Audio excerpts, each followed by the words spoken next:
दोस्तों, गुरु ग्रंथ साहब जी अंदर भगत कबीर दास जी की वाणी है, उसमें दो पंक्तियां हैं जो आज उनका क्या मतलब बैठता है, उस पर हम आज विचार करेंगे। मैंने यह वाणियां दो जगह से ली हैं, एक तो भगत कबीर दास जी की वाणी उठाई है और एक उसी शब्द का मतलब जानने के लिए दसम ग्रंथ की एक पंक्ति उठाई है। पहले मैं करूंगा गुरु ग्रंथ साहब जी की दो पंक्तियों के बारे में विचार करेंगे। भाई उसका मतलब क्या है, क्या वे आज के दौर में सही साबित हो रही हैं या नहीं हो रही।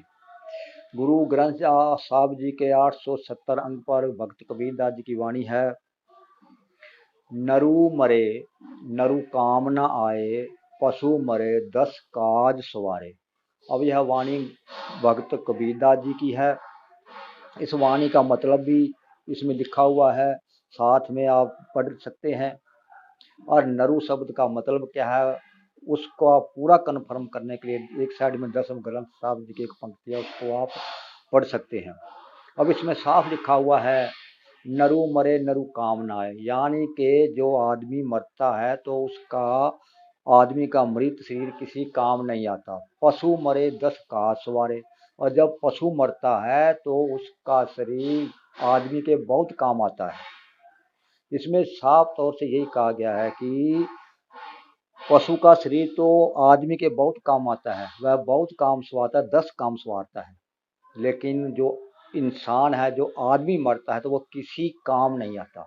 लेकिन आजकल हम इस बात पर विचार करें तो सोचें, आजकल तो जो नरु है यानी कि जो आदमी है वह भी बहुत काम आता है। मृत आदमी की आंखें निकाल ली जाती हैं, वो दूसरों को प्लांट कर दी जाती हैं, दिल भी निकाल लिए जाते हैं, उसके कई अंग निकाल लिए जाते हैं जो दोबारा दूसरों में डालकर वह काम में लाए जाते हैं। लेकिन इस वाणी में यह कहा गया कि नरु मरे नरु काम ना आए, यानी कि आदमी जब मरता है तो उसका शरीर किसी काम नहीं आता। लेकिन आज के ज़माने में इस कलयुग के टाइम में यह सब काम में आ रहा है। जब भक्त कबीर दास जी थे इस धरती पर तब भी कलयुग था और आज भी कलयुग है।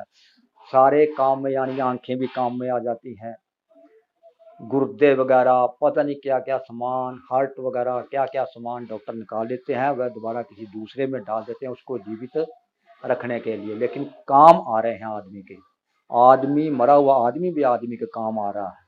लेकिन इस वाणी में कहा गया है कि नरु मरे नरु काम ना आए, आदमी मरता किसी काम नहीं आता, पशु 10 का स्वार्थ है। अब इस बात पर जरा आप बताएं, क्या मैंने गलत कहा या सही।